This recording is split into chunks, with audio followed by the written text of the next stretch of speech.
Tahniah kepada jiran kita Indonesia kerana baru-baru ini pada 20 November yang lalu bahasa Indonesia telah dijadikan bahasa rasmi dalam UNESCO selain daripada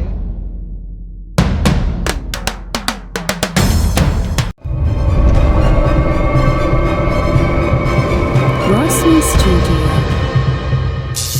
Assalamualaikum warahmatullahi wabarakatuh. Kembali lagi bersama Razli Studio. Bagi anda yang baru hadir, terima kasih. Salam persahabatan, salam perdamaian, salam santara kepada anda yang hadir di channel ini. Pada hari ini saya terkena satu video yang berjudul Bahasa Indonesia diangkat UNESCO, bukan bahasa Malaysia. Wow, tajuk ini begitu ringkas, padat, dan pada saya sangat panas guys. Dan sebelum itu, video ini saya dapat daripada channel Rais Hamid. Seperti biasa, jangan lupa berikan sokongan dan dukungan kepada channel Rais Hamid dengan memberikan subscribe, like, share, dan juga komen-komen yang membina. Tanpa basa-basi, ayo kita simak video ini.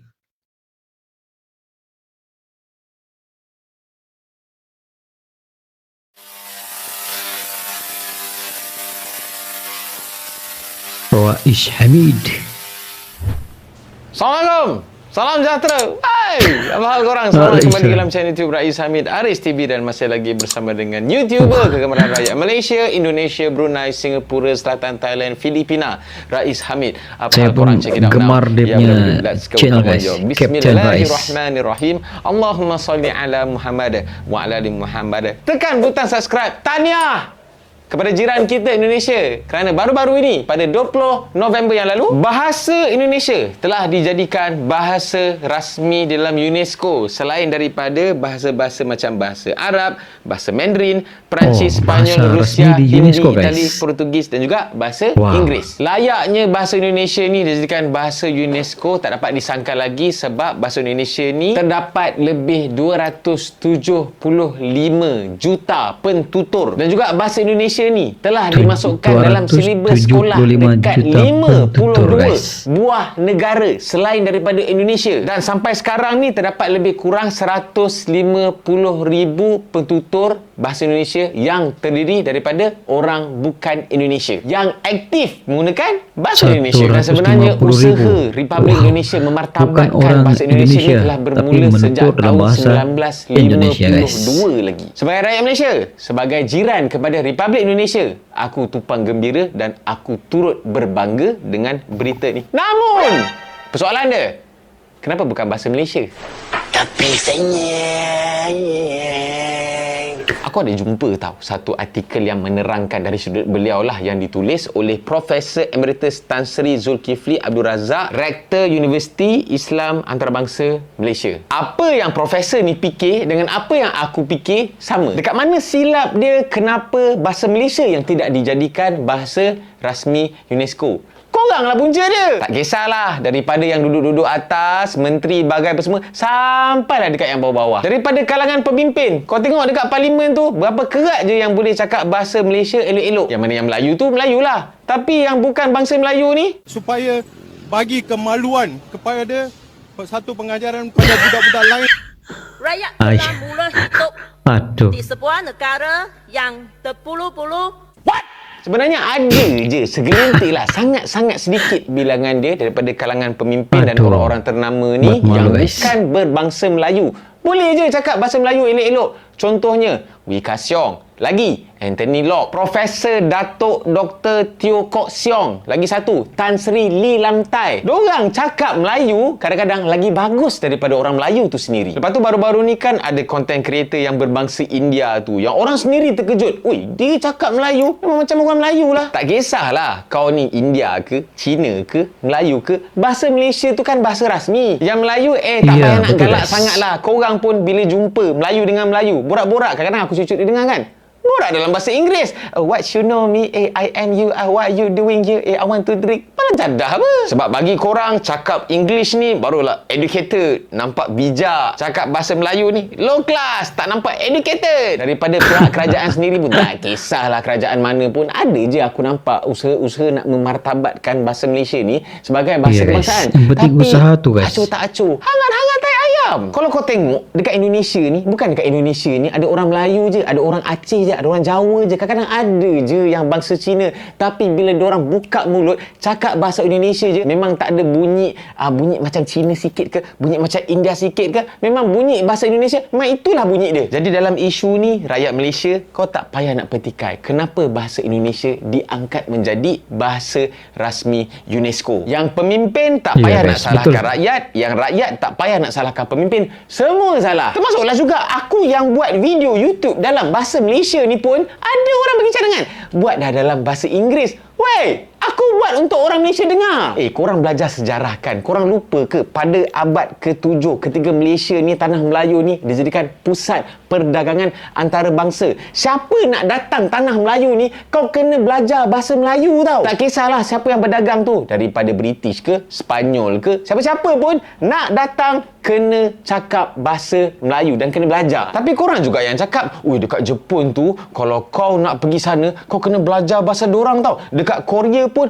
kau nak pergi sana, kau kena belajar bahasa dorang tau. Kenapa bila datang Malaysia je, cakap English pun boleh? Aku tahu penyampaian aku ni macam tak tersusun, kucak-kacir sikit, tapi aku rasa kau dapat tangkap lah kan apa yang aku nak sampaikan. Tak payah nak cemburu sangat, tak payah nak petikai kenapa bahasa Indonesia diangkat menjadi bahasa rasmi UNESCO untuk Republik Indonesia dan warganya. Tahniah, korang memang layak. Jadi kepada rakyat Malaysia, tak kisahlah kau ni asal mana ke, sejarah kau daripada mana, kulit macam mana ke, kau punya bangsa apa pun, jadikanlah bahasa Malaysia ni adalah bahasa utama dalam pertuturan korang, bahasa utama yang kau gunakan dalam semua kerja. Nak tulis surat ke, nak buat signal ke, semua guna bahasa Malaysia. Bukanlah tak boleh nak guna bahasa lain, English dan sebagainya, selit-selit sikit, tapi jangan jadikan bahasa lain tu sebagai bahasa utama. InsyaAllah tak mustahil satu hari nanti bahasa Malaysia juga akan diangkat menjadi bahasa UNESCO. Kalau suka dengan video ni, bolehlah share. Kalau ada sebarang komen dekat bawah. Asal kau nak apa, kecam aku, aku cakap benda betul. Jangan lupa untuk tekan butang like, butang subscribe, juga butang loceng untuk notification video daripada channel Captain Bryce ini. InsyaAllah semoga semuanya dimudahkan urusan, dimurahkan rezeki. Kita jumpa lagi dalam next video. Assalamualaikum, bye bye, see ya. Waalaikumsalam. Tu nak petikai tu, aku guna apa, channel lah, video lah, itu aku selit-selit je. Yang utamanya bahasa Malaysia. Bagi yang Demikianlah video daripada channel Rais Hamid, guys. Fakta. Ini bukan auto, guys. Ini fakta. Fakta yang coba disampaikan oleh Rais Hamid. Saya setuju 100% apa yang dikatakan oleh Rais Hamid dalam video ini. Untuk memartabatkan sebuah bangsa, perkara utama bangsa itu sendiri yang harus memartabatkan bahasa itu, guys. Kalau kita melihat di Indonesia, kenapa bahasa Indonesia diangkat menjadi bahasa UNESCO? Persoalannya, walaupun ada yang mengatakan bahwa Malaysia adalah negara pertama yang mencadangkan bahasa Malaysia dijadikan sebagai bahasa UNESCO, tetapi UNESCO melihat kepada kekuatan bahasa itu sendiri. Kenapa UNESCO lebih memilih bahasa Indonesia berbanding bahasa Malaysia? Satu perkara yang perlu dilihat ialah apakah bahasa itu mempunyai kekuatan dari segi pengucapan, dari segi penuturnya, dari segi kefahaman manusia ataupun orang yang menutur dalam bahasa itu menjadi titik kepada penanda aras kenapa dan mengapa suatu bahasa itu diangkat. Kalau kita melihat kekuatan bahasa Indonesia, di luar Indonesia ada 150.000 penutur yang menutur bahasa Indonesia yang bukan berada dan juga bukan berasal daripada Indonesia. Selain itu, lebih daripada 50 universiti di seluruh dunia yang mengiktiraf bahasa Indonesia dimasukkan dalam kurikulum universiti negara-negara yang berkenaan, guys. Yang paling utama, kekuatan kepada bahasa Indonesia itu dari segi bilangan penuturnya yang begitu ramai. Kalau kita membandingkan antara Malaysia dan juga Indonesia, penutur bahasa Melayu di tanah Melayu meliputi Tanah Semenanjung, Sabah dan Sarawak sekitar 32 juta. Dan kalau kita melihat penutur bahasa Indonesia yang berada di seluruh kepulauan Indonesia seramai 270 juta. Satu perbezaan yang begitu ketara. Ini menjadi satu titik kepada penentuan ataupun penanda aras TP UNESCO untuk memastikan bahasa Indonesia itu diangkat menjadi bahasa UNESCO. Selain itu, saya ingin mengucapkan tahniah kepada Indonesia karena dengan kekuatan bahasa Indonesia menjadi bangsa Indonesia, maka bahasa Indonesia diangkat menjadi bahasa UNESCO. Apakah Anda setuju sekiranya saya mengatakan bahwa kekuatan bahasa Indonesia berbanding bahasa Malaysia dipengaruhi oleh penutur bahasa itu sendiri? Kalau kita melihat di Malaysia, orang Malaysia berbangsa Cina, orang Malaysia berbangsa India, orang Malaysia berbangsa lokal Sabah, orang Malaysia berbangsa lokal Sarawak, orang Malaysia berbangsa lokal tanah Semenanjung. Dari segi pengucapan ada perbedaannya. Tetapi di Indonesia, satu perkara yang sangat menarik.